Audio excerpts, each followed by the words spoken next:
মালচিংগুলো নষ্ট হয়ে গেছিলো, ঠিক করে দেওয়া হচ্ছে। এই যে এরকম প্রত্যেকটা মালচিং, যে এখানে শিয়ালের উপদ্রব, তো জঙ্গল চারিদিকে, তো শিয়ালের উপদ্রবের কারণে এই মালচিংগুলোতে আবার মাটি দিচ্ছি খুব সুন্দর করে। এরকম শিয়ালে এগুলো একটু তুলে দিয়েছিল, এই যে এখানে মাটি দিয়ে দেওয়া হচ্ছে ঘাসগুলো একটু ঠিক করে, এই যে এইভাবে করে।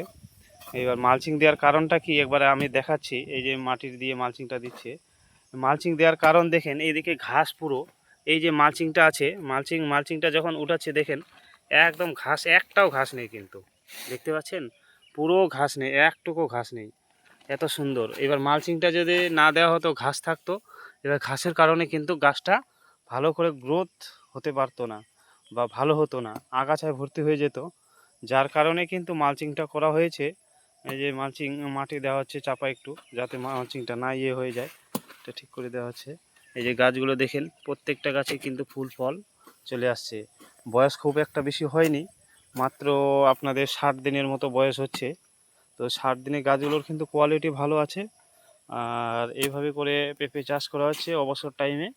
আমরা কিন্তু রেগুলার এখানে সময় দিচ্ছি না, জাস্ট সকালে টাইমটা মানে সময় দিচ্ছি। এই যে পেঁপে এখানে অটোমেটিক চলে আসছে পেঁপে, এই যে। তো এইভাবে করে পেঁপে চাষ করা হচ্ছে। কেমন হয়েছে পেঁপে গাছগুলো একটু বলবেন।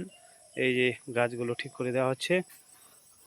এই যে পেঁপে গাছ দেখেন একদম 1 কোমর হাইট হয়ে গেছে, 1 কোমর। মামা তো হারিয়ে যাচ্ছে পেঁপে গাছগুলোতে, এক মানুষ হয়ে গেছে আর কি গাছগুলো বলা চলে। দেখেন প্রত্যেকটা গাছে ফুল ফল চলে আসছে, দেখতে পাচ্ছেন আপনারা ভিডিওতে, যে প্রত্যেকটা গাছেই ফুল ফল চলে আসছে গাছগুলোতে। দেখেন গাছের কোয়ালিটি, সুন্দর গাছের কোয়ালিটি একদম আছে। এই যে কি সুন্দর গাছ, গোড়াটাও সেই মোটা হয়েছে, একদম গোড়াটা প্রচণ্ড মোটা হয়েছে গাছটা। দেখেন ফুল ফল একদম প্রচণ্ড চলে আসছে। এইভাবে দেখেন গাছগুলো খুব সুন্দর হয়েছে, গাছ দেখে মন ভরে যাবে। বেশ সুন্দর, একটু ঠিকঠাক করে দেওয়া আছে, আগাছা হচ্ছে, আবার এগুলো ঠিক করে দেওয়া হবে আগাছাগুলো।